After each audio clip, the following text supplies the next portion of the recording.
আয়োজনের আড়ম্বর ছিল না অতটা জৌলুস, তবে স্বপ্ন ছিল আকাশ ছোঁয়া। মিনিট সেকেন্ডের সঙ্গে পাল্লা দিয়ে সময় সংবাদ হাঁটে সময়ের সাথে সাথে।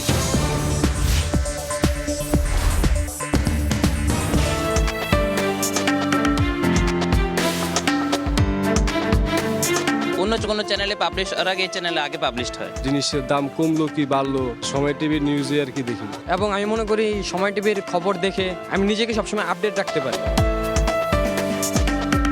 যে কোনো ঘটনায় সবার আগে সময় সংবাদ। আমরা 24 ঘন্টা আলটিমেটাম দিচ্ছি।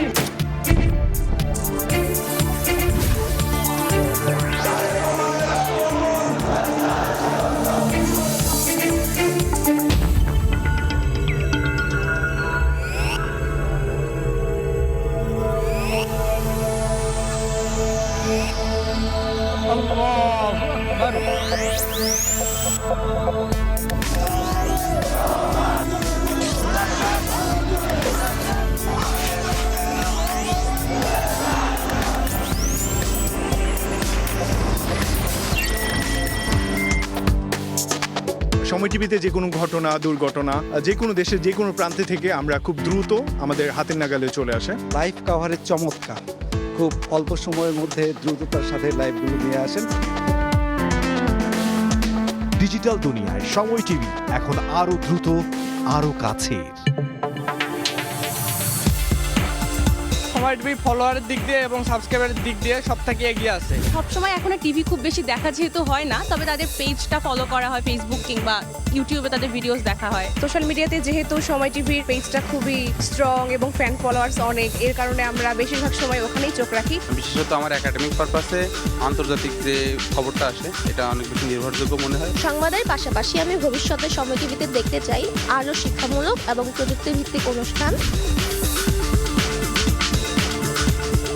সংকটে, দুর্যোগে, আনন্দ উচ্ছ্বাসে সময় সংবাদ বরাবর থেকেছে মানুষের পাশে।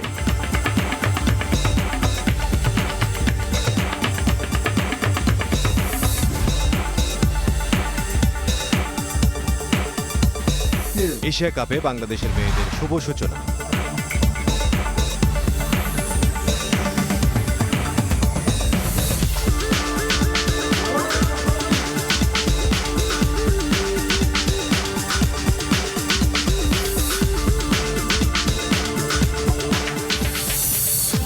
রাষ্ট্র কাঠামো সংস্কারের এবং জনপ্রত্যাশা পূরণের জন্য যে অঙ্গীকার এই জাতির, সেই ভূমিকা সময় টিভি পালন করবে। আমার বিশ্বাস যে সময় টিভি যদি এই নিরপেক্ষতার ধারাটা সবসময় ধরে রাখতে পারে তাহলে তারা ভালো করবে আরও বেশি। আজকের গণমাধ্যম জগতে যে গঠনমূলক ভূমিকার প্রয়োজনীয়তা দেখা দিয়েছে, সেই ক্ষেত্রে সময় টেলিভিশন হবে আরও অনেক বেশি দায়িত্বশীল। আমরা আশা করব সময় টিভি জনগণের সাথে থাকবে, চতুর্থ স্তম্ভ হিসাবে খোলা চোখে সবকিছু দেখবে। সময় টিভির আগামীর পথ চলা সুন্দর হোক, সত্য প্রকাশে জাতীয় নাগরিক পার্টি সবসময় সময় টিভির পাশে থাকবে। সময় টিভি যেন মানবতার কল্যাণের জন্য, দেশের কল্যাণের জন্য, ইসলামের কল্যাণের জন্য কাজ করে। সময় টিভি তারা 15 বছর শেষ করে 16 বছরে পদার্পণ করছে, আমি তাদেরকে শুভেচ্ছা জানাচ্ছি। সময় টিভি দেশব্যাপী যে নেটওয়ার্ক ইতিমধ্যে গড়ে তুলেছে, সেটার মান বজায় রেখে তারা এগিয়ে যাবে। গণতন্ত্র প্রতিষ্ঠা, গণতন্ত্র উন্নয়নের জন্য আমাদের যে গণমাধ্যমের যে ভূমিকা, সময় টেলিভিশন ভবিষ্যতেও তারা কার্যকর ভূমিকা পালন করবে।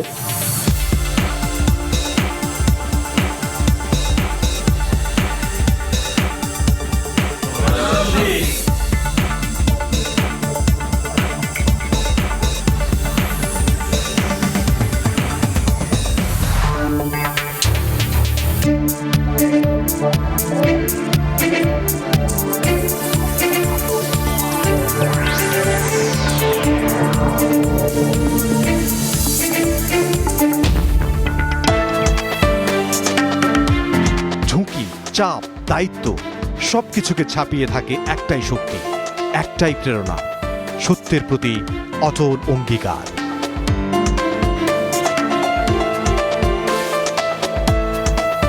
সব মিলিয়ে 15 পেরিয়ে 16 ছোঁড়ো সময়। 15 সন্ধির গল্প এগিয়ে যাক শতাব্দীর পথে।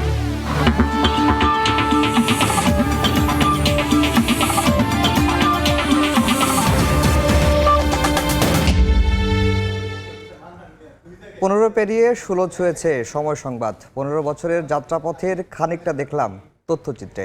খবরভিত্তিক চ্যানেল হিসেবে প্রতিক্ষণে মোকাবেলা করতে হয় নানা চ্যালেঞ্জ। এ যেন মিনিট সেকেন্ডের সাথে পাল্লা। কিভাবে চলে প্রতিদিনের কাজ জানবো আমার সহকর্মীদের কাছে। আমাদের আজকের শিরোনাম 15 সন্ধি। আর এসব বিষয়ে নিয়ে আলোচনার জন্য স্টুডিওতে উপস্থিত আছেন ওয়াহিদা স্বপ্না, বার্তা সম্পাদক; আজিজ আহমেদ, ব্যবস্থাপক অনলাইন চিত্র সম্পাদনা; বাজিদ মোহাম্মদ তানভীর, জ্যেষ্ঠ নিয়ন্ত্রণ কক্ষ নির্বাহী; মিজানুর রহমান মিজান, নির্বাহী চিত্র সাংবাদিক; এবং আমার ডান পাশে রয়েছেন তৌসিবুল হাসান খান, প্রযোজক; সালাউদ্দিন আহমেদ বাবু, জ্যেষ্ঠ চিত্র সম্পাদক; এবং পার্থ কুমার সরকার, সহকারী মহাব্যবস্থাপক সম্প্রচার ও তথ্য প্রযুক্তি। দর্শক, আপনারাও এই আলোচনায় সরাসরি অংশ নিতে পারেন। আলোচনার অংশ নেওয়ার জন্য সরাসরি কল করতে হবে টেলিভিশনের পর্দায় দেখানো নম্বরে। এছাড়া ফেসবুকের মাধ্যমেও আপনাদের মতামত পাঠাতে পারেন। আমরা আলোচনায় ফিরি। ওয়াহিদা স্বপ্না, আপনাকে দিয়ে আলোচনাটা শুরু করতে চাই। আপনি বার্তা সম্পাদক হিসেবে দীর্ঘদিন ধরে দায়িত্ব পালন করছেন। আর আমরা বলে রাখি, আমরা আজকে এখানে যে কজন আছি তাদের অনেকেই 10 বছরের বেশি সময় ধরে টেলিভিশনে কাজ করি এবং নিউজের কাজগুলো করি। আপনি বার্তা সম্পাদক হিসেবে আছেন। বার্তা সম্পাদকের কাজটি গেট কিপিংয়ের কাজ। অনেকে বলে না যে একটা নিউজ রিপোর্টার আনলো, সেটি অনেকেই মধ্যেই ধারণা যে তাড়াতাড়ি সেটি অন এয়ার হয়ে যাচ্ছে। আসলেই কি তাই, যে এই কাজটা কি আপনারা সম্পাদন করেন কিনা? একটু মাইকটা যদি দেন। প্রথমে এই শুভেচ্ছা জানাচ্ছি সবাইকে যারা এখানে আছেন, যারা এই যে সহকর্মীরা আমাদের সঙ্গে নেই, পিসিআরে আছেন, নিউজ রুমে কাজ করছেন, এবং ঢাকার বাইরে এবং বিদেশে যে প্রতিনিধিরা আছেন, সহকর্মীরা আছেন, সবাইকেই এই যে বর্ষপূর্তি শুভেচ্ছা জানিয়ে শুরু করছি। আপনি যে প্রশ্নটি করলেন, আপনি প্রথমেই তো বললেন আমাদের যে মিনিট সেকেন্ডের পাল্লা, প্রতিটা মুহূর্তেই আমাদেরকে ঝুঁকি নিতে হয়। দেখা যায় যে কোনো চ্যানেল প্রথমে তথ্য দিয়ে ফেলেছে, কিন্তু আমাদের তথ্যটা নেই। কিন্তু আমরা যেটাতে করি, আমাদের সহকর্মীরা যিনি মাঠে আছেন, তিনি দেখা যায় শাহবাগে একটা ঘটনা ঘটেছে, কিন্তু তিনি আছেন বাংলা মোটরে, হয়তো তিনি ফিরছেন, তাকে আমরা তাৎক্ষণিকভাবে পৌঁছে দেওয়ার চেষ্টা করি, যে কোনোভাবেই হোক, সেটা নিউজ রুমের সাথে কানেক্টিভিটি হোক, নিউজ রুমের যিনি দায়িত্বে আছেন তার মাধ্যমে হোক, দ্রুত কীভাবে শাহবাগে পৌঁছানো যায়। তো সেখানে পৌঁছে তিনি কত দ্রুত লাইভে কানেক্ট করতে পারে আমাদেরকে। তো সেই জায়গাটাতে যখন তিনি লাইভে কানেক্ট হচ্ছে, তখনই কিন্তু আমরা লাইভে কানেক্ট হয়ে যাচ্ছি, বিষয়টা তা না। তিনি যাওয়ার পরে পরিস্থিতি দেখেন, তিনি আমাদেরকে আসলেই নিশ্চিত করেন ঘটনাটা আসলেই সত্যি, তখন আমরা দেখা যায় ব্রেকিং দিচ্ছি বা জাস্টিন দিচ্ছি, দেওয়ার পরেই শুরু হয় আমাদের প্রক্রিয়াটা, এবং যত দ্রুত সম্ভব আমরা লাইভে ঢুকে যাই। সেই গেট কিপিং এর দর্শকও বললেন যে অন্য টেলিভিশনের চেয়ে সময় সংবাদ দ্রুত সরাসরি সম্প্রচারে চলে যাচ্ছে। আমরা এই কাজটা আমরা কিভাবে করতে পারি? এই কাজটা আমরা তখনই সফলতার সঙ্গে করি যখন আমার রিপোর্টার আমাকে তাৎক্ষণিক জানাচ্ছে যে আমি পৌঁছে গেছি, এবং তার অ্যাক্টিভিটিটা আমাদেরকে দ্রুত লাইভে ঢোকার জন্য সবচেয়ে বেশি সহযোগিতা করে। তিনি যখন দেখা যায় মাঝপথে আছে, এমনও হয়েছে রিপোর্টার ক্যামেরা ব্যাকপ্যাক নিয়ে ভিজে হাঁটা ধরেছে যে না, আমাকে পৌঁছাতে হবে স্পটে, দ্রুত লাইভে ঢুকতে হবে। ব্যাকপ্যাক অন করে এমনও হয়েছে যে প্রচণ্ড ভিড়, যেতে পারছে না, ব্যাকপ্যাক অন করে সে কথা বলতে বলতে লাইভ স্পটে গিয়ে তখন তাকে ফ্রেমে দেখা গেছে। তো এই ঝুঁকিগুলো রিপোর্টার নেয় বলেই, এবং তাৎক্ষণিক আমাদের এখানে আমাদের তো অ্যাক্টিভিটি থাকে যে আমরা কত দ্রুত লাইভে ঢুকতে পারবো, কারণ আমাদের সাফল্যের জায়গাটা লাইভ, আমার কাছে মনে হয় বার্তা সম্পাদক হিসেবে। আর তাছাড়া প্রোডাকশন টিম তো সবসময় আমাদেরকে হেল্প করে। এই যে প্রোডাকশন টিমের একজন আছেন তৌসিফ, আপনাদের কাজটা কি বেসিক্যালি? আপনারা কি করেন? আপনাদেরকে তো দেখা যায় না টেলিভিশনে, আমাদেরকে না হয় দেখা যায়, বার্তা সম্পাদকদের দেখা যায় না, রিপোর্টার যারা প্রেজেন্টার যারা হোস্টিং করি তাদেরকে দেখা যায়। আপনাদের কাজটা কি? সবাইকে শুভেচ্ছা। আমাদের মূলত যে কাজটা আমরা প্রথমে করে থাকি, আমরা সবসময় হচ্ছে কি ক্যামেরার পিছনে কাজটা করি এবং সবার সাথে হচ্ছে কি একটা সেতু বন্ধন দিয়ে কাজ করি, প্রত্যেকটা সময় একটা চ্যালেঞ্জের সাথে। যখন কোনো রিপোর্টার মাঠে থাকে, তারা যখন হচ্ছে গিয়ে একটা নিউজ পাঠায়, সেটা নিউজ এডিটরদের মাধ্যমে হচ্ছে গিয়ে গেট কিপিং হয়ে আসে, তখন আমরা সেটা হচ্ছে কি চ্যালেঞ্জের সাথে হচ্ছে গিয়ে নেই, এবং তারা যে হচ্ছে কি ছবিটা পাঠায়, ভিডিওটা পাঠায়, সেটা ভিডিও এডিটর ঠিকভাবে করলো কিনা, সেটা হচ্ছে কি আমি ঠিকমতো পেলাম কিনা, সেটা পাওয়ার পরে হচ্ছে গিয়ে আমরা পিসিআরে আসি। আমাদের মূল কাজটাই হচ্ছে গিয়ে পিসিআরে, সবার সাথে সেতুবন্ধন করে সব কিছু রেডি করে আমরা পিসিআরে যাই। প্রেজেন্টারকে হচ্ছে গিয়ে রেডি করি, প্রেজেন্টারকে হচ্ছে গিয়ে কমান্ড করি আমরা, লাইভে যদি থাকে লাইভের জন্য হচ্ছে গিয়ে তাকে রিপোর্টারকে সেইখানে সময় মতো দাঁড় করানো, যত দ্রুত সম্ভব আমরা সঠিক নিউজটা দর্শকের কাছে হচ্ছে গিয়ে খুব দ্রুত পৌঁছানোর জন্য আমরা হচ্ছে গিয়ে তাকে খুব দ্রুত দাঁড় করানোর পরে সেখানে যে স্পটে যেটা আছে একদম সেই কথাটাই হচ্ছে গিয়ে আমরা দর্শকের সামনে তুলে ধরার চেষ্টা করি। এই চ্যালেঞ্জটা আমাদের সবসময় থাকে, প্রেজেন্টারকে হচ্ছে গিয়ে বুঝাই দেওয়া, অনেক সময় হচ্ছে গিয়ে খুব দ্রুত নিউজটা সত্য নিউজটা সবার আগে দেওয়ার জন্য আমাদের যে চ্যালেঞ্জটা থাকে, অনেক সময় নিউজ এডিটরটা হচ্ছে গিয়ে লিঙ্ক দিল না, কিন্তু নিউজ এডিটর আমাকে হচ্ছে গিয়ে পিসিআর হচ্ছে গিয়ে ইনফরমেশনটা দিয়ে দিল যে হচ্ছে গিয়ে ওইখানে আছে এই ঘটনা, দ্রুত লাইভে ঢুকেন। আমরা সেই চ্যালেঞ্জটা হচ্ছে গিয়ে গ্রহণ করি সবসময়। মোটামুটি কয়টা ডিপার্টমেন্টের সাথে কোঅপারেশন? আমাদের পিসিআর যখন আমরা কাজ করি তখন আমাদের সাথে 8টা ডিপার্টমেন্ট অ্যাট এ টাইম হচ্ছে গিয়ে কাজ করি, একটা টিম হিসাবে কাজ করি। আমাদের মূল কাজটা হচ্ছে গিয়ে টিম ওয়ার্ক। আমাদের সাথে অনলাইন থাকে, আমাদের সাথে হচ্ছে গিয়ে অডিও, অনলাইন ভিডিও, তারপর হচ্ছে গিয়ে আইটি থাকে একজন, ক্যামেরার একজন থাকে, তারপর হচ্ছে গিয়ে ভিডিও সম্পাদকদের হচ্ছে গিয়ে যে কাজ করা হয় সেটার একটা কমিউনিকেশন। এই কমিউনিকেশনগুলো হচ্ছে গিয়ে আমাদের সবসময় দ্রুত হচ্ছে গিয়ে এই কাজগুলো আমাদের হচ্ছে গিয়ে একটা ব্রিজ মানে সেতু বন্ধন, মানে কে কী কাজটা করবে সেটা হচ্ছে গিয়ে তাদের কাছ থেকে বুঝে নিয়ে দর্শকের কাছে পৌঁছানোই হচ্ছে গিয়ে আমাদের মূল কাজটা। জি, আমরা একটু চিত্র সাংবাদিক মিজানুর রহমান মিজানের কাছে যেতে চাই। এই যে বার্তা সম্পাদক বললেন, প্রোডিউসার প্রযোজক বললেন, আপনারা তো ক্যামেরার পেছনে মাঠে থাকেন, মানে রিপোর্টার আপনাদের ক্যামেরার সামনে থাকে, আপনারা তার নেপথ্যে কাজ করেন। এমন কোনো পরিস্থিতির মধ্যে পড়ে গেলেন, দেখা যাচ্ছে যে বড় একটা মানে এক জায়গায় গোলাগুলি হচ্ছে, সেই ফুটেজটা আপনি সংগ্রহ করছেন, সেই সময়টাকে আপনি কিভাবে, একদিকে তো নিজের নিরাপত্তার বিষয়টিও চিন্তা করতে হয়, অন্যদিকে আবার এই তথ্যটি বা এই চিত্রটি দর্শকদের দেখানোর জন্য ধারণ করতে হয়, সেই জায়গাটার আপনার অনুভূতির কি কাজ করে কি? প্রথমে আপনাকে ধন্যবাদ জানাচ্ছি চিত্র সাংবাদিক বিভাগের পক্ষ থেকে আমাকে এখানে সুযোগ দেওয়ার জন্য। আপনি যে কথাটা বলেছেন, টেলিভিশনে কাজ করাটা পুরোটাই হচ্ছে একটা টিম ওয়ার্কিং। যখন আমরা দেখি যে কোনো ক্রাইসিস হচ্ছে তখন কিন্তু কখনো কখনো আমরা বুলেট প্রুফ জ্যাকেট, হেলমেট, জুতোও পরতে পারি না, এমনও হয়, এমন হয়েছে আমাদের। কিন্তু আমাদের মূল প্ল্যান যেটা থাকে সেটা হচ্ছে আমরা প্রথমে সেলফ সেফটি, তারপরে আমার ইকুইপমেন্টসের সেফটি, সর্বোপরি আমাকে বেটার ফুটেজটা আনতে হবে। তখন আমরা উপস্থিত যে সিচুয়েশন থাকে ওই সিচুয়েশনটাকে আমরা হ্যান্ডেল করার চেষ্টা করি ঠান্ডা মাথায়, যে সিচুয়েশন যতই গরম হোক আমাদের মাথা ঠান্ডা রাখতে হবে।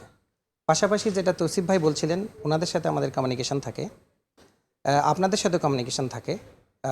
যে কোনো সিচুয়েশন হয়তো আমরা ওখানকার সিচুয়েশনটা এক্স্যাক্টলি বুঝতে পারছি না, যে অনেক বড় হয়ে গেছে, তখন কিন্তু আমরা অফিস থেকে যে নির্দেশনাটা পাই সেই নির্দেশনাটা ফলো করি পারফেক্টলি, যে কারণে দেখা যায় যে আমরা সব সময় দর্শকদের কাছে সর্বোচ্চ ভালো ফুটেজটা এনে দিতে পারি। এই যে দর্শকদেরকে ভালো ফুটেজটা এনে দেওয়াটা, এই এনে দেওয়ার জন্য অনেক পরিশ্রম করতে হয়, খুব কুইক ডিসিশন নিতে হয়, আমার ফোকাস ঠিক থাকতে হবে, লাইটটাও ঠিক থাকতে হবে, আবার সেই যে জিনিসটা আমি ধারণ করতে চাচ্ছি সেই রিয়াকশানটাও থাকতে হবে। সব মিলে এটা মানে ডিফারেন্ট চ্যালেঞ্জ, বাট আমরা যারা কাজ করি আমরা মোটামুটিভাবে সেই জিনিসটাকে, এমন হচ্ছে না যে ধরেন একটা বড় দুর্ঘটনা ঘটে গেছে, সেখানে আপনাকে ঘন্টার পর ঘন্টা লাইভ সম্প্রচার করতে হচ্ছে, এবং এই লাইভ সম্প্রচার করতে গেলে অনেক সময় দেখা যাচ্ছে যে ক্যামেরার ব্যাটারি চেঞ্জ করা, তারপর হচ্ছে আমাদের পেছনে যে লাইভ ডিভাইস থাকে, ব্যাকপ্যাক যেটাকে আমরা বলি, ওটার ব্যাটারি শেষ হয়ে গেছে, চেঞ্জ করা, সেই সময়টাকে আপনারা কীভাবে করেন? আমার একটা ছোট্ট অভিজ্ঞতা আছে 2024 সালে, সেটা সম্ভবত 15ই জুলাই। আমি একটানা 7 ঘন্টা 41 মিনিট লাইভ দিয়েছি, টানা, টেলিভিশন সোশ্যাল মিডিয়া মিলিয়ে। আপনারা জানেন যে জুলাই আগস্টের ঘটনাগুলো ছিল একেবারেই উত্তাল। তো আমরা প্রথমে টিএসসিতে লাইভটা শুরু করি, নর্মালি একটা লাইভ শুরু করলাম, কিন্তু সিচুয়েশনটা ধীরে ধীরে গেইন করতে থাকলো। আমরা যখন এই কাজগুলো করতে যাই তখন আমাদের সব সময় একটা প্ল্যান থাকে, আমি 2 মিনিটের কাজ করি অথবা 1 ঘন্টার কাজ করি, কিন্তু আমাকে মিনিমাম 4-5 ঘন্টার ব্যাকআপ সাথে আমরা নিয়ে যাই আর কি। আচ্ছা, আমার যে ব্যাকপ্যাকটা থাকে সেই ব্যাকপ্যাকের সাথে আমরা এক্সট্রা ব্যাটারি রাখি, আমাদের পকেটে ক্যামেরার ব্যাটারি রাখি, আমাদের যে মাইক্রোফোন আছে সেই মাইক্রোফোনের ব্যাটারি রাখি। তো ওই দিনকে যেটা ছিল যে আমরা সব কিছুই সাথে নিয়েছি, শুধু হেলমেট আর যে ভেস্ট নেই, আমরা বুঝতেই পারছিলাম না যে সামনে কিছু ঘটতে পারে। তো যখন ঘটনা শুরু হলো 20-25 মিনিট পরে উভয় যখন মানে পক্ষ বিপক্ষের মধ্যে যখন ঝামেলাটা শুরু হলো তখন আমরা খুব ঝামেলায় পড়ে গেছিলাম। একে তো প্রচণ্ড গরম ছিল, বাট সিচুয়েশনালি আমরা খুব ঠান্ডা মাথায় এসে কাজটা করতে পেরেছি। ওটা একটা ডিফারেন্ট চ্যালেঞ্জিং ইস্যু ছিল যে হেলমেট ছাড়া, বুলেট প্রুফ জ্যাকেট ছাড়া গোলাগুলি হয়েছে, টিয়ার শেল মেরেছে, ইট পাটকেল উভয় দিক থেকে। আমাদের নিজেদের জন্য সেলফ সেফটির জন্য তেমন কোনো ব্যবস্থা আমরা নিজেরও করতে পারিনি। জি, অনেক ঝুঁকি নিয়ে আসলে কাজ করতে হয়। আমিও মাঠে সাংবাদিকতা এখনও করি, সেক্ষেত্রে আমরা দেখেছি। একটু আজিজ আহমেদের কাছে যেতে চাই যে আজিজ আহমেদ, আপনার তো পিসিআর, যেটাকে বলি আমরা প্রোডাকশন কন্ট্রোল রুম যেখানে বলি, যেটাতে আপনার কাজ করেন, অনলাইন চিত্র সম্পাদনাগুলো করেন, তো আপনার মূলত কাজটা কি করেন? আসসালামু আলাইকুম সবাইকে। আমার মূলত কাজটা হচ্ছে যে যেই ছবিগুলো আসে বিভিন্ন জায়গা থেকে, বিভিন্ন আপনার ভেন্যু থেকে, প্লাস স্টুডিওতে যে ক্যামেরাগুলো আছে, প্লাস ফুটেজেস যেগুলো আছে, সবগুলোকে গুছিয়ে স্ক্রিনে আনা ফর দ্য ভিউয়ার্স। তো ধরেন অনেক অনেক অনেক সময় মাল্টিপল জায়গা থেকে লাইভ হয়, তো দেখা যায় যে আমরা এই সবগুলাই একটা স্ক্রিনে দেখাতে চাই। লাইক খুলনা থেকে একটা, সিলেট থেকে একটা, ঢাকা থেকে একটা, চট্টগ্রাম থেকে আরেকটা, এগুলো সব গুছিয়ে স্ক্রিনে দেখানোটাই আমাদের কাজ বেসিক্যালি। এই যে এত ফুটেজের ভিড়ে আপনি কোনটা অন এয়ারে দিবেন, কোনটা অন এয়ারে দিবেন না, অনেক সময় ভুল করে, তো আপনাকে তো আমরা যেভাবে দেখেছি পিসিআরে, আপনি একটার পর একটা খালি চুইজ, এটা চাপছেন, এটা চাপছেন, এটা চাপছেন, ভুল করে অন্য কিছু, অন্য ফুটেজ প্লে হয়ে যেতে পারে না, এই বিষয়টা এটার আমাদের যেই কাজটা মেন, মানে ওখানে ভুল করার সুযোগটা খুবই কম, যদিও হয়ে যায়, যেহেতু আমরা মানুষ, অনেক সময় টুকটাক ভুল হয়ে যায়, বাট আমরা চেষ্টা করি যে সবসময় অ্যালার্ট থাকতে। লাইক অ্যালার্ট না থাকলে ভুল হবেই। তো দেখা যাচ্ছে টানা অনেকক্ষণ ধরে আমরা অ্যালার্ট থাকি, অ্যান্ড আমরা চেষ্টা করি যে স্ক্রিনটা যেন কোনো ভুলভাল না যায় আর কি। কোন ফুটেজটা অন এয়ারে যাবে এই ডিরেকশনটা কে দেয়? এটা প্রোডিউসাররা দেয়। এটা প্রোডিউসাররা দেয়। একটু আমি বাবু ভাইয়ের কাছে যেতে চাই। বাবু ভাই আমাদের অনেক পুরনো কলিগ, শুরু থেকে আছেন সম্ভবত বাবু ভাই, না সময় টিভিতে? জি, আমি সময়ের 1 বছর পরে সময়তে। আচ্ছা, আমরা যখন আপনার কাছে যাই যে ভাই এই রিপোর্টটা বানায় দেন, এই ফুটেজ আনছি, এই স্ক্রিপ্ট, আমি ভয়েস দিলাম, আপনি বানায় দেন, তো প্যাকেজ বা রিপোর্ট বানানোর ক্ষেত্রে আপনি কোন দিকটাকে বেশি প্রায়োরিটি দেন? আপনার কাছে কোন দিকটা ভাল লাগে? এক্ষেত্রে একটা প্যাকেজ বানানোর ক্ষেত্রে আমি এটা 2 ধরনের হয়। প্রথমত হচ্ছে আপনারা যে বিষয়টা নিয়ে আলোচনা করছিলেন, যে খুব দ্রুততার সহিত যে ব্যাপারটা আপনারা আলোচনা করছিলেন, সেই ক্ষেত্রে একটা পন্থা আমরা অবলম্বন করি। আর স্পেশাল নিউজ প্যাকেজ যেটা আপনারা করেন, সেক্ষেত্রে আমরা হচ্ছে আরেক ধরনের এক পন্থা অবলম্বন করি। আমি যদি হচ্ছে দ্রুততার সহিত যে আমরা যখন নিউজ করি, সেই ক্ষেত্রে যদি আমরা বলি, তো তখন দেখা যায় যে তৌসিফ ভাই যেটা বলছিলেন, যে সবার সাথে একটা সেতু বন্ধন, মানে সমন্বয় করার একটা ব্যাপার থাকে। একজন রিপোর্টার তখন ফিল্ডে থাকে, বাইরে থাকে, মাঠ থেকে হচ্ছে ব্যাকপ্যাকে হচ্ছে আমাদের ফুটেজগুলো আসতে থাকে। তো আমরা কিন্তু ঠিক সেই সময়ে হচ্ছে অ্যাসাইনমেন্ট ডেস্ক থেকে হচ্ছে আমাদেরকে জানানো হয় যে এই প্যাকেজটা এখনই যাবে। কোনো কোনো ক্ষেত্রে দেখা যায় যে সেন্ট্রাল ডেস্ক থেকে হচ্ছে একটা নিউজ লেখা হচ্ছে, আমরা কিন্তু অ্যাসাইনমেন্ট ডেস্ক আমাদেরকে শুধু জানানো হয় যে একটা নিউজ হচ্ছে বা আসবে, এখন যাবে, সেটা অন এয়ার হওয়ার জন্য 5 মিনিট বা 10 মিনিট সময় আমাদের হাতে আছে। আমরা কিন্তু খুব দ্রুততার সহিত হচ্ছে সবচেয়ে ভালো ছবি কোনটা আছে প্রেক্ষাপট অনুযায়ী, এখানে অনেক কিছু আমাদেরকে মাথায় রাখতে হয়। যে আপনারা জানেন যে সব ছবি আমরা ব্যবহার করতে পারি না, সব ধরনের ছবি আমরা দর্শকদেরকে দেখাতে পারি না। কোথাও যদি হচ্ছে কোনো বড় ধরনের দুর্ঘটনা ঘটে, সেক্ষেত্রে ধরেন বার্ন ইউনিটের অনেক পেশেন্ট থাকে, যাদের শরীরের অনেক অংশ বার্ন হচ্ছে ইয়ে হয়ে যায়। তো সেক্ষেত্রে আমরা কিন্তু বেছে বেছে ছবিগুলোকে গুছিয়ে খুব দ্রুততার সহিত একটা লাইন আপ করা শুরু করে দিই ঠিক তখন থেকে। কিন্তু আমরা কিন্তু ঠিক জানি না স্ক্রিপ্টটা কী হবে বা নিউজটা কোন অ্যাঙ্গেলে যাবে বা আপনারা কীভাবে লিখবেন সেটা আমরা জানি না। তো ওই মোমেন্টে আমরা শুধু মাথায় রাখি যে আমাদের হচ্ছে প্রেক্ষাপটটা তুলে ধরতে হবে, সঠিক চিত্রটা তুলে ধরতে হবে, এটা একটা বিষয়। আর যখন আপনারা কোনো স্পেশাল করেন, তখন ওই স্পেশালের ক্ষেত্রে আমরা সেল ভ্যালুটা মাথায় রাখি, মার্কেটিংটাকে মাথায় রাখি। মার্কেটিং বলতে গেলে অনেকে বলে যে নিউজের আবার মার্কেটিং হয় কিনা, নিউজের সেল ভ্যালু মাথায় রাখতে হয় কিনা।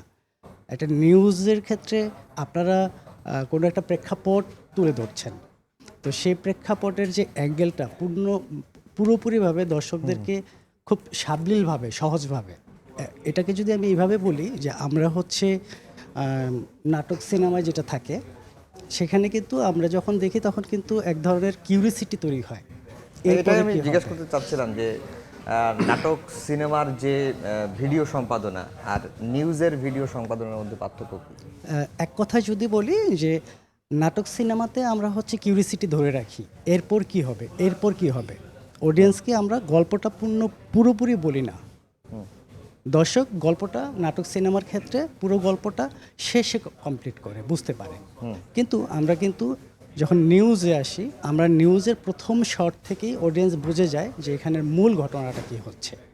নাটক আর সিনেমার মধ্যে এটা হচ্ছে মূল পার্থক্য। আচ্ছা বাবু ভাইকে আমরা অনেক ক্ষেত্রে ডিস্টার্ব করি, দেখা যাচ্ছে এদিকে অন এয়ার টাইম হয়ে যাচ্ছে কিন্তু রিপোর্ট বানানো কমপ্লিট হয় না, আমরা বলি বাবু ভাই ছাড়েন, বাবু ভাই ছাড়েন। একটু পার্থ কুমার সরকার হ্যাঁ বলতে চাই, মানে আমার একটা স্মৃতি, আমি তো আসলে শুরু করেছি ট্রেনিং নিউজ রুম এডিটর থেকে আমার এই যাত্রা সময় টেলিভিশনে। তখন যখন আমি ন্যাশনাল ডেস্কে ছিলাম তখন আমি আসলে প্যাকেজ বানানো শিখেছি নিউজ, মানে আমার যারা হচ্ছে এডিটর ভাইরা আছে, সিনিয়র যারা আছে তাদের কাছে, তার মধ্যে অন্যতম হচ্ছে বাবু ভাই, এখন আছে। আমার মনে আছে একবার হরতাল চলছে, তখন হরতাল অবরোধ, জ্বালাও পোড়াও, সেই সময়ের প্যাকেজ বাবু ভাই আমাকে 3 মিনিটে 1 নম্বর প্যাকেজ ছিল, লিড প্যাকেজ, 3 মিনিটে বানিয়ে দিয়েছে। তার একটাই কারণ হচ্ছে সমন্বয়। বাবু ভাই যখন প্যাকেজগুলো ছবিগুলো ঢুকছিল উনি হয়তো এনিহাও বুঝে গেছেন যে এখন এটা লিড হবে। সময় টেলিভিশনের নিউজ রুমের যেই ভাইবস, এটা আসলে আমাদের যে ডিজাইন সময় টেলিভিশনের নিউজ রুম, যে সবাই আসলে বুঝে যায় যে কখন ছবিটা ঢুকছে, কখন লাগবে। এবং নিউজ মানে আমাদের যে এডিটার আছেন, লাইভে যে বললাম কিছুক্ষণ আগে, লাইভে আমরা কেন দ্রুত যেতে পারি, দেখা যাচ্ছে যে ভিডিও এডিটাররা অলরেডি ছবিটা কেটে রাখছে। আমি যখন বললাম আমার ছবিটা লাগবে, ওখান থেকে হাত দিয়ে বলে ফেলছে আপা ছবি কাটা আছে, আপনি অন এয়ার দেন। এখান থেকে আমার রিপোর্টার যাওয়া বা আমরাও সেন্ট্রাল ডেস্ক থেকে যখন দৌড়ে যাচ্ছি যে ভাই আমার ছবিটা লাগবে, আপা কাটা হয়ে গেছে, পাবলিশ। তো এই যে সমন্বয় এবং এই যে মানে আমাদের যে কমিউনিকেশনটা, এটা আসলে এটার জন্য আসলে হয়তো 16 বছরের যাত্রায় আমরা আবারও নতুন করে শুরু করলাম, আমরা এগিয়েই যাচ্ছি। পার্থ কুমার সরকার দাদা, আপনার কাছে যেতে চাই। আপনি যে ডিপার্টমেন্টে আছেন সেই ডিপার্টমেন্ট আমাদের তথ্য প্রযুক্তি বিষয়গুলো দেখে। অনেকে বলেন যে সময় টেলিভিশন প্রযুক্তিগত দিক দিয়ে অনেক এগিয়ে, মানে আমাদের কি ধরনের প্রযুক্তি আমরা এখন ইউজ করছি? ধন্যবাদ আপনাকে এবং দর্শকদের ধন্যবাদ। আমরা যে সমস্ত ইউজ করি, যেটা অন্যান্য টেলিভিশনে আসার আগেই আমরা এটা ইউজ করে ফেলি, যার জন্য আমরা কিন্তু জিরো থেকে হিরো। আজ এক নম্বরে কিন্তু সময় টেলিভিশন। কি জন্য? আইটির কল্যাণে। যদি আইটি আপনার আপগ্রেড না হতো, আইটির যদি টিম ওয়ার্কটা যদি শক্ত না হতো, এই 1 নম্বরে আসা কিন্তু কোনোভাবেই সম্ভব ছিল না। দেখেন অন্যান্য টেলিভিশনে যেটা দেখাতে পারে না, সময় টেলিভিশন কিন্তু অনেক আগেই সেটা সাকসেসফুলি করে ফেলে। এই যে লাইভ বলেন আর এই যে সমস্ত ক্যামেরা বলেন, লাইভ ডিভাইস বলেন, নেটওয়ার্ক ডিভাইস বলেন, সমস্ত কিছু আপগ্রেড, যে যারা অন্য টেলিভিশন দেখেও নি, এই সমস্ত টেকনোলজি আমরা ইউজ করি, যার জন্যে আমাদের কোয়ালিটি আশেপাশে কেউ আসতে পারবে না। আপনি একটু লক্ষ্য করে দেখবেন, ওদের যে টেকনোলজি আমাদের যে টেকনোলজি একটু কম্পেয়ার করলেই বুঝতে পারবেন। আমরা প্রত্যন্ত অঞ্চল বা প্রত্যন্ত গ্রাম থেকেও সরাসরি সম্প্রচারে আসতে পারি এবং এটা অনেকের মধ্যেই কৌতূহল যে সময় টেলিভিশন কিভাবে পারে। এইটা সাধারণত আমরা যে এখন যে ব্যাকপ্যাক টেকনোলজি, তারপরে আমরা রিসেন্টলি যে স্টারলিংক আমাদের আসছে, এটা আমরাই কিন্তু প্রথম আসছি। এখন অনেকেই ব্যবহার করেন, কিন্তু আমরাই কিন্তু প্রথম নিয়ে আসছি। এবং গ্রামের থেকে শুরু করে এবং শহর থেকে সব কিছুতেই আমরা কিন্তু যে কোনো জায়গাতে বলেন ওই দিন শর্ট টাইমের মধ্যে আমরা করতে পারি, লাইভ দেখাতে পারি। এটার কল্যাণ হয় আমাদের যে টিম ওয়ার্ক, আমাদের যে মানে হেড আছে উনি একদম সিম্পল, মানে কি আমাদের মতো একজন মানে সাধারণ যে এমপ্লয়ার, সাধারণ যে ইঞ্জিনিয়ার, তার মতোই সে বসে কাজ করে, যার জন্য এত দূর আগানো সম্ভব হয়েছে। অনেকক্ষণ ধরে বায়েজিদ মোহাম্মদ তানভীর অপেক্ষা করছেন, তিনি এমসিআরে, আপনি এমসিআরে আছেন এবং এমসিআরকে আমরা যেটি বলি যে মাস্টার কন্ট্রোল রুম। এই ডিপার্টমেন্টটা বেসিক্যালি আমরা অনেকেই বলি না যে নিউজের মাঝে এত বিজ্ঞাপন কেন, তোমরা নিউজ চ্যানেল খালি নিউজই দেখাবা, এত বিজ্ঞাপন দেখাও কেন? এই যে কখন নিউজ যাবে, কোন বিজ্ঞাপনের পরে কোন বিজ্ঞাপন যাবে, এইটা আপনারা কিভাবে ঠিক করেন? প্রথমে সবাইকে বর্ষপূর্তি শুভেচ্ছা জানাচ্ছি। আমরা আসলে এখানে মার্কেটিং, আমাদেরকে প্রত্যেকটা কোম্পানির তো কিছু মার্কেটিংয়ের সিস্টেম থাকে, ওই মার্কেটিং থেকে নির্ধারিত হয় যে বিজ্ঞাপনগুলো আসে, তখন ওদের নিয়ম অনুসারে আমরা শিডিউল তৈরি করি। সেটা আমাদেরকে প্রেজেন্টেশন একটা ডিপার্টমেন্ট আছে আমাদের, ওরা রেডি করে দেয়। আর এখানে বাকি মানে আপনাদের ভিডিওগ্রাফি, রিপোর্টার, সকল কাজ, প্রোডাকশনের সকল কাজ শেষ হওয়ার পর আমাদের কার্যক্রম শুরু হয়। আচ্ছা, আমরা হচ্ছে সবাই যখন শেষ করে দেয় তখন আমরা শুরু করি। আমাদের কাজ কিন্তু অনেক নিরবিচ্ছিন্ন করতে হয়, যেটা 24 ঘন্টা সতর্ক থাকতে হয়, কোনোভাবেই ভুল করা যায় না। আমাদের ভুলের কোনো মাসুল নেই, মানে এটা সমাধান করার কোনো সুযোগ নেই। যেটা প্রোডাকশন থেকে কাজ করে সেটা সংশোধন হয়, ভিডিও এডিটর তাদের কাজ সংশোধন হয়, আমাদের কাজের কোনো সংশোধন নেই। যেটা ট্রান্সমিশন হয়ে যাবে সেখানেই কমপ্লিট। ধরেন ট্রান্সমিশনে ঝামেলা হলো, আপনাদের ব্যাকআপ কয় ঘন্টা থাকে? ব্যাকআপ থাকে আমাদের কত ঘন্টা? 24 ঘন্টা ব্যাকআপ। 24 ঘন্টা? 24 ঘন্টা ব্যাকআপই আছে আমাদের। আচ্ছা, আর বিজ্ঞাপনটা একটু কমানো যায় না? বিজ্ঞাপন কমাইতে হলে আমাদের পারিশ্রমিক কম নিতে হবে। আচ্ছা, বিজ্ঞাপন এটাই আসলে ঠিক যে আসলে নিউজ চ্যানেল হিসেবে আমরা তো আর নাটক, সিনেমা, অন্য কিছু দেখাই না। আমাদের যে রুটি রোজগার, যেভাবে আমরা বেতন পাই, এটা বিজ্ঞাপনের মাধ্যম দিয়ে আসি। তারপরেও দর্শকদের একটা চাহিদা থাকে যে বিজ্ঞাপনটা যত কম দিয়ে নিউজটা বেশি দেখা যায়। একটু ওয়াহিদা স্বপ্ন, আপনার কাছে আবার যেতে চাই। আপনি একজন নারী গণমাধ্যম কর্মী হিসেবে সময় টেলিভিশনটা, মানে মিডিয়ার কথা শুনলে অনেকেই তো অনেক কথা বলেন বাইরে, তো নারী গণমাধ্যম কর্মী হিসেবে সময় সংবাদের পরিবেশটা কেমন আপনি দেখেছেন বা আপনার অভিজ্ঞতাটা? আমার অভিজ্ঞতা বলতে গেলে আমি তো আসলে 2013 সালে সময়ের সঙ্গে যাত্রা শুরু, মানে এই 13 সালে আমার সময়ের সঙ্গে যাত্রা শুরু। তো সেই সময় থেকে আজকে বার্তা সম্পাদক হিসেবে যে আমি আছি বা এই অর্জনটা আসলে যদি নারী গণমাধ্যম কর্মী হিসেবে সময় টেলিভিশনের কথা আপনি আমাকে জিজ্ঞেস করেন, তাহলে এখানকার যে পুরো এনভায়রনমেন্ট, আমার সহকর্মীদের যেই মানে সতীর্থ হয়ে যে এগিয়ে দেওয়ার যে প্রবণতা এবং সাহায্য করা, যে আমার নারী সহকর্মী যেন কখনোই মনে না করে যে সেখানে সেফ না। সবচেয়ে বড় ব্যাপার সময় টেলিভিশনের যে সেফটিটা, মানে আমরা কিন্তু নাইট করি, আমরা এখানে ছেলে মেয়ে প্রত্যেকেই নাইট করি। তা আমাদেরকে যেহেতু নাইট করতে হয়, অনেক আমার ফ্যামিলি প্রথমে একটু মানে দুশ্চিন্তায় ছিল যে নাইট করবে, একা নাইট করবে, তো এটা কতটা নিরাপদ হবে। তারপর আবার মিডিয়া বললেই তো মানুষ অন্য চোখে দেখে। তো সেখান থেকে আমি এখানে নাইট করেছি দীর্ঘদিন।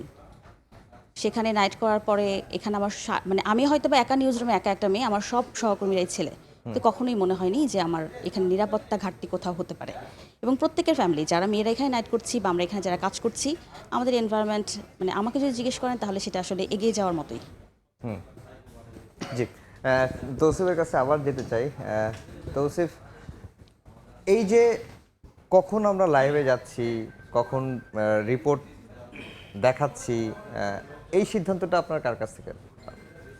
আচ্ছা, কখন আমরা লাইভে যাব, কখন হচ্ছে কি আমরা লাইভটা কতক্ষণ থাকবো, সেটা হচ্ছে কি কতক্ষণ সময় ধরে লাইভ দিবে, সেটা হচ্ছে কি আমরা নিউজ এডিটর যিনি থাকেন, আমরা যখন যে আওয়ারে নিউজ করি তার সংশ্লিষ্ট একজন নিউজ এডিটর দায়িত্বে থাকে।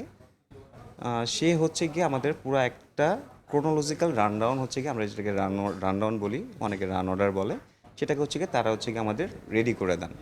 আমরা হচ্ছে গিয়ে সেটা নিয়ে কতক্ষণ একটা ডিউরেশন হবে, এক ঘন্টা নিউজ আমরা কতক্ষণ বিজ্ঞাপন দেবো, একটু আগে বলছিলেন বিজ্ঞাপনের কথা, কতক্ষণ বিজ্ঞাপন থাকবে, কতক্ষণ হচ্ছে গিয়ে আমরা দর্শককে হচ্ছে গিয়ে আমাদের সংবাদটা জানাবো, সেটার হচ্ছে গিয়ে যে ক্রোনোলজি এবং হচ্ছে গিয়ে সময়, সেটা প্রত্যেকটা হচ্ছে গিয়ে আমরা নিউজ এডিটরের কাছ থেকে হচ্ছে গিয়ে সমন্বয় করে হচ্ছে গিয়ে জেনে নিই।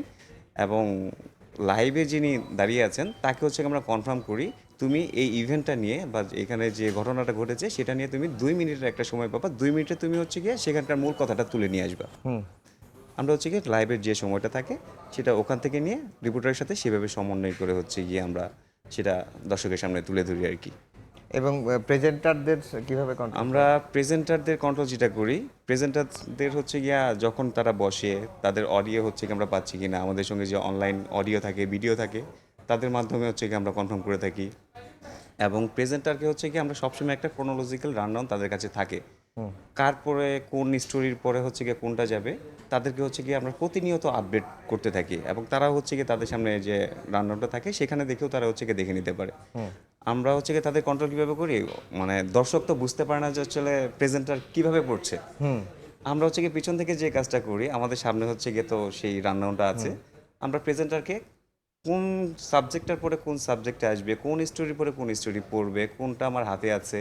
অনেক সময় হয় না যে হচ্ছে গিয়ে আমার কাছে স্টোরি নিউজ রিডার দিয়ে দিয়েছে, কিন্তু হচ্ছে গিয়ে সম্পাদকদের ওখান থেকে আসতে একটু দেরি হচ্ছে, তখন আমরা যেভাবে প্রেজেন্টারকে বলে দিই লিঙ্কটা একটু ছোট করে আস্তে পড়েন, ধীরে পড়েন, একটু সময় নিয়ে পড়েন, তারপর যখন আসে তখন সেটা আমরা পেয়ে দিই। এবং এটা ক্রোনোলজিক্যাল প্রেজেন্টারদের হচ্ছে গিয়ে সবসময় আপডেট করা হয়, তারা হচ্ছে গিয়ে সেটা পড়ে। অনেক সময় যে ভুল হয় না সেটা হয় না, যে হচ্ছে গিয়ে পড়ে ফেলছি কিন্তু হচ্ছে গিয়ে আমার ফুটেজটা এখনো আসে নাই। তো সেই ক্ষেত্রে হচ্ছে আমরা যেটা করি, এটা পড়ছি দর্শকদের সামনে হচ্ছে গিয়ে যদি একান্তই আমরা হচ্ছে গিয়ে তখন এক্সপোর্ট পাচ্ছি না, অনেক সময় হচ্ছে গিয়ে আমাদের প্রযুক্তিগত কিছু সমস্যা হয়, প্রেজেন্টারকে বলে আপনি হচ্ছে গিয়ে একটা ব্যাক লিঙ্ক দেন, দর্শককে আপনি একটু আপডেট করেন যে এই সংবাদটা আমরা দেখবো, আমরা এখন পরবর্তী সংবাদে যাব, তারপরে হচ্ছে গিয়ে আমরা সেই সংবাদটা দেখবো। আমরা হচ্ছে গিয়ে এইভাবে হচ্ছে গিয়ে প্রেজেন্টার অন এয়ারটা হচ্ছে গিয়ে কন্ট্রোল করি সবসময় আর কি।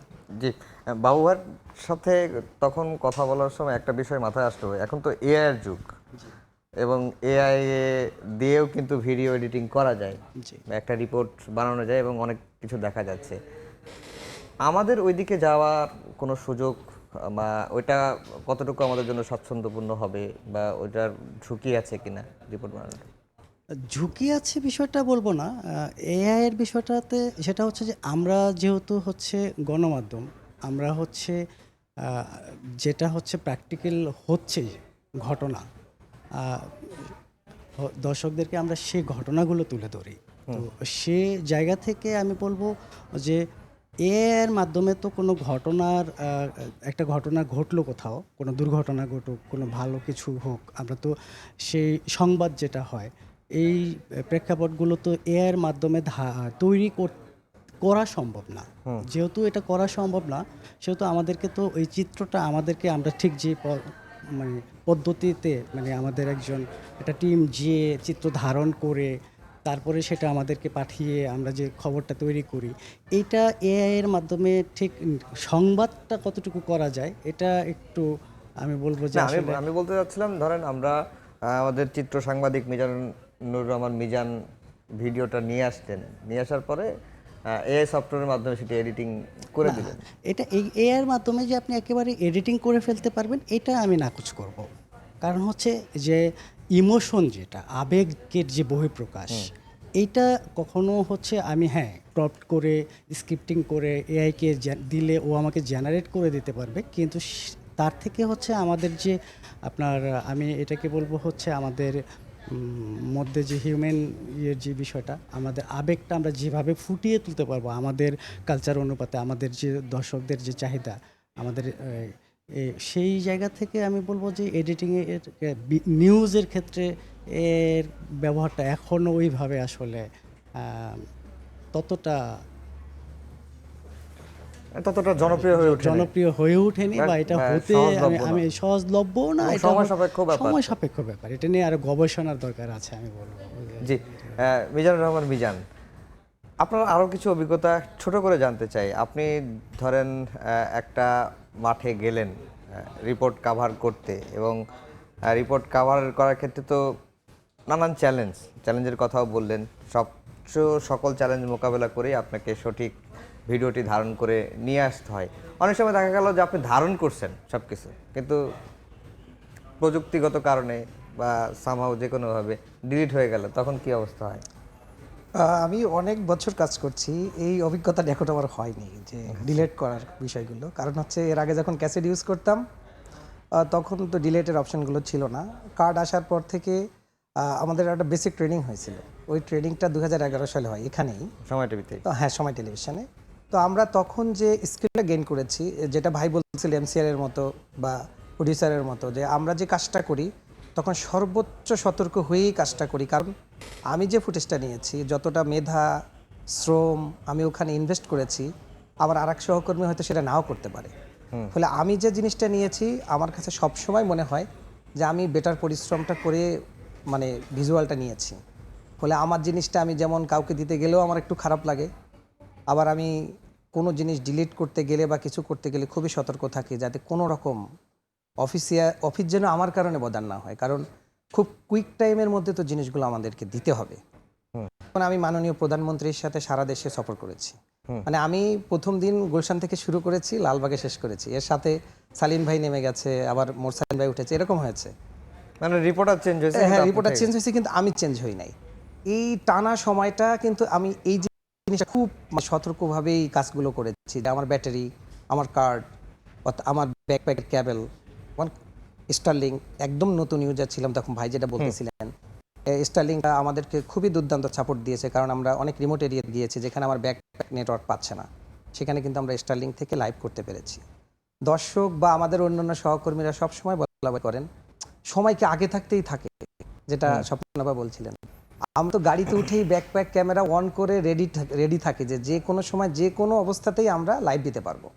আপনার সাথে যেমন আমার একদিন একটা ঘটনা ঘটেছে, যে আমি আর আপনি হচ্ছে মানে নয়াপল্টন যাচ্ছিলাম, কিন্তু প্রতিমধ্যে আমার আর আপনার লাইভ ফুটেজও পাঠাতে হবে। আমরা রাজমণি ইসাখার ওখান থেকে নেমে ব্যাকপ্যাক নিয়ে বক্স বা ফুটেজ নিতে নিতে আমরা নয়াপল্টনে যাওয়ার আগে ফুটেজ দিয়ে ফেললাম, এবং হচ্ছে ওখানে গিয়ে রাইট টাইমে আমরা লাইভ দিয়েছি। তো এরকম চ্যালেঞ্জ থাকে, কিন্তু সব চ্যালেঞ্জ কিন্তু ওই যে দিন শেষে ঠান্ডা মাথায় সেগুলোকে হ্যান্ডেল করতে হয়, যে কোনোভাবে মাথা গরম করা যাবে না। মাথা গরম করা যাবে না। এই যে আজিজ ভাই, মাথা গরম করা যাবে না, আপনি যেখানে থাকেন আপনার চারিদিকে চিৎকার চেঁচামেচি, এইটা ধরো, এটা ধরো, এই করো, ওই করো, এই রিপোর্টারে ফোন দিচ্ছে, ক্যামেরাম্যানের ফোন দিচ্ছে, আপনার কি কখনো মাথা গরম হয়? আমার মাথা গরম হয়, অনেক সময় হয়, বাট মানে কখনো রিয়্যাক্ট করা যাবে না, বিকজ জায়গাটা অনেক সেন্সিটিভ। যদি আমার রিয়াকশনের কারণে কোনো বড় ভুল হয়ে যায় তাহলে তো সমস্যা। তো এই জন্য মাথা গরম হয় মাঝে মাঝে, বাট আপনি সময় টিভিতে কেন কাজ করেন? সময় টিভিতে কাজ করি বিকজ এখানে আমি কমফোর্টেবল, প্লাস ভালো লাগে, নিউজের লাইভ এনভায়রনমেন্টটা আমার ভালো লাগে। কেন কমফোর্ট মনে হয় আপনার? কমফোর্ট মনে হয় আমার, ধরেন কলিগস প্লাস অফিসের যেই ফ্যাসিলিটিসগুলো সব মিলে I am happy and comfortable, plus খুব অতিরিক্ত কাজ করা লাগে না, মোটামুটি একটু থাকে আর কি, বেশি কাজ করা লাগে। অতিরিক্ত কাজ করা লাগে না, যেমন তানভীর ভাই বলছিলেন যে 24 ঘন্টা তাদেরকে নজরদারির মধ্যে থাকতে হয়, আপনি বলতেছেন যে অতিরিক্ত কাজ করা লাগে না। আমাদের 24 ঘন্টার বাইরে মাঝে মাঝে যখন ইমার্জেন্সি হয়, আপনারা যখন আগুন দুর্ঘটনা ঘটে, টানা লাইভ করতে হয়, তখন আমাদেরও থাকতে হয় ওই সময়। হ্যাঁ, কারণ কখন কোন প্রয়োজনে যে কোনো সময় অনিয়ারের কাজে আমাদেরকে উপস্থিত থাকতে হয়, যে কোনো সময়। আচ্ছা, 24 ঘন্টার বাইরেও থাকতে হয় সেটা। ভাইয়া যেটা বললেন 24 ঘন্টার বাইরেও থাকতে হয়, যখন টানা ডিউটি যখন করি 8 ঘন্টার বেশিও করি। হ্যাঁ, এরকম হয় অনেক সময়। হ্যাঁ, ভাইয়া যেটা বললেন যে যখন দুর্ঘটনা ঘটে তারা কেন অ্যাক্টিভ থাকে, যখনই দুর্ঘটনা ঘটে তখন তো টানা লাইভে থাকে সময় টেলিভিশন। তো এটা মেনটেন করতে গিয়ে বেশিরভাগ সময় আমাদেরকে বিজ্ঞাপন ড্রপ করার জন্য ওনাদেরকে অনেক বিরক্ত করতে হয়। ভাই বিফোর নষ্ট করলাম, ভাই আমি বিজ্ঞাপন এটা নষ্ট করলাম, আমি কিছু করার নাই, আমাকে টানা থাকতে হবে, আমি বের হতে পারবো না। মানে এই সময়গুলোতে ভাইদেরকে আমরা প্রচুর বিরক্ত করি, এবং ভাইরা সেটা খুব নিশ্চুপভাবেই মেনে নেয়, এবং ওইটাই বলতেছে 24 ঘন্টার বেশি ওনাদেরকে অ্যাক্টিভ থাকতে, ওই কারণেই ভাইয়া বলতেছে ভালোবাস। মানে সহযোগিতা করেন? হ্যাঁ, সবসময় ওনারা অ্যাক্টিভ থাকেন, এবং যখনই দেখা যাচ্ছে আমি ফোন করতেছি, আমরা যখন যেই দায়িত্ব থাকে যে আমাদের এখন বিফোরটা নিতে হবে, কতটুকু বিফোর আছে, নষ্ট করলে আমি কতটুকু করতে, এবং ওনাদের অ্যাক্টিভিটিটা এত বেশি থাকে যে না আপনি এখন ঢোকেন, একটু বাঁচানো যাবে। দেখছি যে বললো যে আজকে নিউজ হচ্ছে 22 মিনিট, কিন্তু নিউজ অন এয়ার মানে শুরু করার পরে কিছুক্ষণ এসে যদি বলে যে না নিউজটা হচ্ছে 16 মিনিট, এটা অনেক সময়ই হয়। নিউজ শুরু হয়ে গেছে আমাদের, বেশিরভাগ ক্ষেত্রে প্রাইম টাইম বুলেটিন এটা হয়, আপা 2 মিনিট কমাই ফেলছে। এটা কেন হয় তানভীর ভাই? এটা আসলে তখন চাপ থাকে। কিসের চাপ? কমার্শিয়ালের, বিজ্ঞাপনের চাপ থাকে। বিজ্ঞাপন যারা দেয় তাদের চাহিদা থাকে ওই সময়টাতেই দিতে হবে, তাদের চাহিদা পূরণ করি আমরা। জি, একটু সর্বশেষে, না আমাদের সময় 1 মিনিট আছে, দাদার কাছ থেকে একটু জানতে চাই যে আমরা নতুন আর কি প্রযুক্তি নিয়ে আসতেছি। এগুলি প্রযুক্তির ব্যাপারে আমরা কারোর কাছে ডিসক্লোজ করি না আর কি সাধারণত, কারণ আমরা সবাই যদি জানে তখন এটা আমাদের আগে চলে যাবে। আচ্ছা, আমাদের ব্রডকাস্ট টেকনোলজি সবার কিন্তু আগে, আমরা কিন্তু লাইভটা কিন্তু আমরাই প্রথম শুরু করছি। এই ব্যাকপ্যাকের প্রচলন কিন্তু সময় টিভি শুরু করছে, কিন্তু লাইভ আমরা ল্যাপটপ দিয়ে কিন্তু লাইভ করছি। তখন ব্যাকপ্যাকও ছিল না, স্টারলিংও ছিল না, কোনো কিছুই ছিল না। তখন আমরা লাইভ দিয়েছি গাড়িতে করে, ল্যাপটপ দিয়ে ক্যামেরা দিয়ে লাইভ করা হচ্ছে, যেটা কোনো টিভিই করতে পারেনি, আজও করতে পারেনি। প্রথম যখন এই লাইভ টেকনোলজিটা আসছে আর কি, শুরুতেই আমাদের এই উদ্ভাবক হচ্ছে যে আমাদের এখনকার আমাদের যে হেড আছে, উনি প্রতিদিন মাথা ঘামায়, মিস্টার সেলিম। উনি যে মাথা যেভাবে খাটায় আর কি, সবাইকে এই টিম ওয়ার্ক। আমরা বেশি ফর্মাল হয়ে গেছি। যাই হোক, সময় আমাদের একেবারে শেষ করতে হচ্ছে। এই ছিল আমাদের আজকের সম্পাদকীয়তে। আগামীকাল আবারও দেখা হবে একই সময়ে। শুভরাত্রি।